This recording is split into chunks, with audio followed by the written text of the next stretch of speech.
दोस्तों नमस्कार। 72,825 शिक्षक भर्ती 2011 में आवेदन करने वाले सभी अभ्यर्थी भाई बहनों का हमारे इस करियर सेक्रेट चैनल पर हार्दिक स्वागत है। मैं तिलक। ब्रेकिंग अपडेट के इस क्रम में 12,091 सुप्रीम कोर्ट के ताज़ा अपडेट में हम आपको 12,091 के सुप्रीम कोर्ट की लड़ाई में एक नहीं हो सके ग्रुप इस ताज़ा तरीन हालात से परिचित कराएंगे। आप जान रहे हैं कि पैसों का खेल निराला होता है और वो शुरू हो गया है। भ्रमित है आम याची कहाँ जाए, इसी विषय पर मंथन करेंगे। मित्रों, अगर आप सिंगल बेंच से लेकर डबल बेंच में याची बने हुए हैं, सुप्रीम कोर्ट में फिर डबल बेंच से हारने के बाद अपनी लड़ाई जोरदार, शानदार और ज़बरदस्त ढंग से जीतने के लिए सोच रहे हैं और तैयारी कर रहे हैं, तो निसंदेह आपके लिए अच्छी खबर नहीं दिख रही है। कारण क्या है कि 12,091 के जो ग्रुप हैं, जो अभी तक लड़ रहे थे सिंगल बेंच से लेकर डबल बेंच तक हाई कोर्ट में, वो सारे लोग एक नहीं हो सके। बहुत प्रयास आम याचियों ने किया, लेकिन उनका अहम इतना बड़ा है, अहम टकरा रहा है, वो एक नहीं हो सके और फैंसे का खेल शुरू हो गया। आप जान रहे हैं कि सभी के व्यक्तिगत अकाउंट जारी हो गए हैं, किसी का ज्वाइंट अकाउंट नहीं है। किसी एक व्यक्तिगत अकाउंट पर तो कुछ लोगों का कब्जा है, किसी के व्यक्तिगत अकाउंट पर अकेले कब्जा है। तो मित्रों, ऐसे में कैसे लोग जो है विश्वास करें कि हमारे साथ ये लोग क्या करेंगे। अगर हम पैसा भी दे दिए तो क्या हमारा नाम सुप्रीम कोर्ट में रहेगा, एसएलपी में? इन्हीं चीज़ों पर आज हम विचार करेंगे और विवेचन करेंगे। आप हमारे चैनल को अधिक से अधिक संख्या में सब्सक्राइब कर दीजिए, वीडियो में अंत तक बने रहिए। बहुत ही दुविधाग्रस्त है हमारा आम याची 12,091 का। मित्रों, हम आपको बता दें कि जिस तरह से डबल बेंच का आर्डर आया है, बहुत ही एकतरफा सरकार के पक्ष में आर्डर आया है। उसके बाद में सुप्रीम कोर्ट की लड़ने की तैयारी शुरू कर दी गई है। और हम आपको बता दें कि जिस तरह से एक दूसरे पर आरोप प्रत्यारोप लगा करके ये ग्रुप अलग हुए थे और सिंगल बेंच से डबल बेंच में लड़ाई लड़ रहे थे, किसी एक के वकील को ये लोग गाली गलौज कर रहे थे।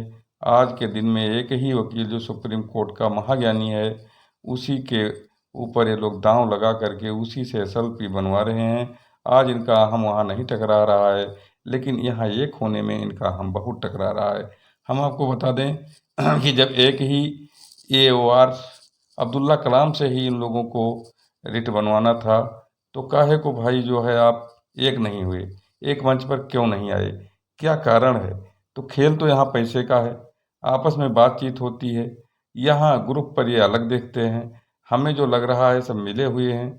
और अगर इस तरह से कर रहे हैं तो आम याचियों के भाग्य पर ये लोग ठीकरा फोड़ रहे हैं। कारण क्या है कि आम याची केवल नौकरी चाहता है और ये लोग केवल चंदा। तो मित्रों, चंदे के खेल ने सबके अहम को ऊंचा कर दिया है, आपस में इनको एक नहीं होने दे रहा है। आम याचियों ने बहुत ज़्यादा प्रयास किया, बहुत तीसरे लोगों ने प्रयास किया कि एक हो जाइए और लड़ाई शानदार ढंग से लड़कर किसी तरह से अंतिम लड़ाई है, हो सकता है भाग्य खुल जाए, लोगों के घर में रोशनी आ जाए और घर में दिए जल जाएं और लोगों की बेरोजगारी दूर हो जाए, बाल बच्चे उनके मज़े में हो जाएं। लेकिन इसका तनिक भी रंच मात्र इन लोगों को कोई भी मानवता से डर ही नहीं है। मित्रों, हम आपको बता दें कि ये लोग अपना काम तो बना सकते हैं। 12,091 की लड़ाई में हो सकता है इनको लाख, 10 लाख, 5 लाख, 20 लाख रुपए मिल जाए। कुछ लोग बंटवारा कर लें, कुछ लोग इकट्ठे रख लें, लेकिन मैं एक चीज़ बता दे रहा हूँ, ये आम याचियों का पैसा जो खून पसीने का है, इन लोगों के शरीर में पिलेगा और इनको कीड़े जरूर लगेंगे। मित्रों, मैं इस बात की गारंटी देता हूँ। बहुत लोगों को मैंने देखा है बेईमानी करते हुए, लेकिन आज हम आपको बता दें कि आम याची भ्रमित है, कहाँ जाए, क्या करे, क्योंकि सभी विशेषज्ञ होते नहीं हैं। और इसके लिए जो प्रयास होना चाहिए अभी वो धरातल पर नहीं आया है। जो लोग दोनों ग्रुपों, तीनों ग्रुपों से पीड़ित हैं, वो कहाँ जाए, उनके लिए कोई मंच होना चाहिए।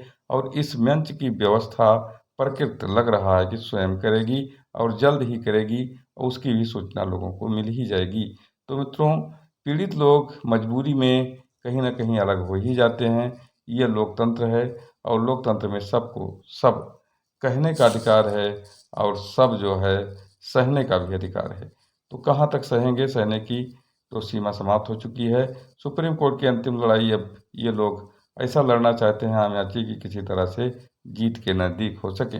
तो लेकिन ये लोग निसंदेह एक नहीं हो रहे हैं, जबकि एक ही वकील से लोग अपनी एसएलपी तैयार करा रहे हैं। देखिए इन लोगों का हाल क्या कहा जाए।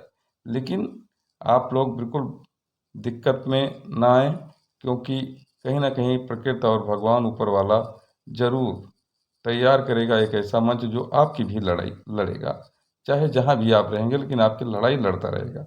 जैसे हमारा चैनल आप लोगों के सहयोग के लिए हमेशा बेबाक बात रखता है, किसी से भी नहीं डरता है और सबको लपेटता रहता है। हमारी व्यक्तिगत किसी से भी तो दुश्मनी नहीं है, लेकिन जो जैसा करेगा मैं उसके बारे में वैसा कहूँगा भी। क्या गारंटी है कि आप चंदा दे दीजिए आपका नाम एसएलपी में शामिल है। आप सुप्रीम कोर्ट के उस सीन को देखिए जब आपने पैसा दिया था और आपका नाम वहाँ परमादेश वाले रिट में, अनुच्छेद 32 वाले रिट में रखा ही नहीं गया और केवल 20 लोग थे। और वो कौन से 20 लोग थे? वही 20 लोग जो आज ग्रुप बनाकर अलग अलग चंदा वसूली कर रहे हैं, वही तो थे। कोई और उसमें दूसरा थोड़ो था, रुपया देने वाला थोड़ो था। तो मित्रों, ऐसे ही लोग सशंकित हैं, क्या उनका नाम रहेगा उसमें? मैं किसी के ऊपर आरोप नहीं लगाता हूँ, लेकिन डर तो है ही है।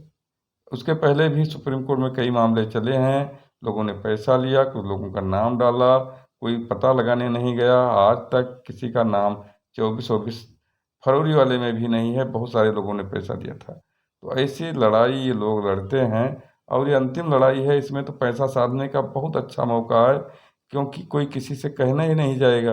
पैसा ये दाब कर रख लेंगे और ये झूठी मोटे वकील करके किसी तरह से मामला की सीधी कर देंगे। अगर कायदे से वकील सुप्रीम कोर्ट में नहीं उतरा तो आप कैसे जीतेंगे? इस पर भी मंथन कर लीजिए, उसके बाद ही किसी को पैसा दीजिए और किसी का सहयोग करिए। नहीं तो ये घरकराहट ऐसे हैं कि डसेंगे तो लहर नहीं देंगे। मैं कहना चाहता हूँ, मैं किसी के ऊपर आरोप नहीं लगाना चाहता हूँ, लेकिन काहे नहीं एक हो रहे हो? एक मंच पर आओ, ईमानदारी है तो ज्वाइंट खाता में पैसा जाए और उस पैसे का उपयोग आम याचियों के ही आदेश पर आप करिए, तभी आप आम यात्रियों का भला होगा। लेकिन ऐसा नहीं हो रहा है, क्योंकि ये मोबाइल का दौर हो चल गया है। लोगों को लोग मोटिवेट कर लेते हैं। नहीं, जब आम सभा होती, इकट्ठा होते लोग, तो उसमें अपनी बात रखने का सबको अधिकार होता। अब जो ग्रुप है उसमें जो अपनी बात रखता है उसको रिमूव कर दिया जाता है, ग्रुप से अलग कर दिया जाता है, आप अपनी बात नहीं रख सकते हैं। इतना बड़ा तानाशाही, हिटलरशाही ग्रुपों पर चल रहा है मित्रों। कोई ग्रुप खुलता नहीं है जिसमें आप अपनी बात कह सकिए। तो आप सोच विचार कर ही अब कदम बढ़ाइए। हालांकि कुछ ना कुछ व्यवस्था जरूर होगी और नई सूचना भी आपको जल्द मिलेगी, क्योंकि कुछ लोग उत्साहित लोग हैं जो अपनी लड़ाई अलग से लड़ने के लिए पूरा प्रयास कर रहे हैं। हो सकता है एक दो दिन में वो सब चीज़ जो मुझे सुनाई दे रहा है, जो मुझसे भी लोगों से बात होती है, कहीं ना कहीं कोई मंच तैयार होकर आपके सामने नजर आए। मित्रों, धन्यवाद।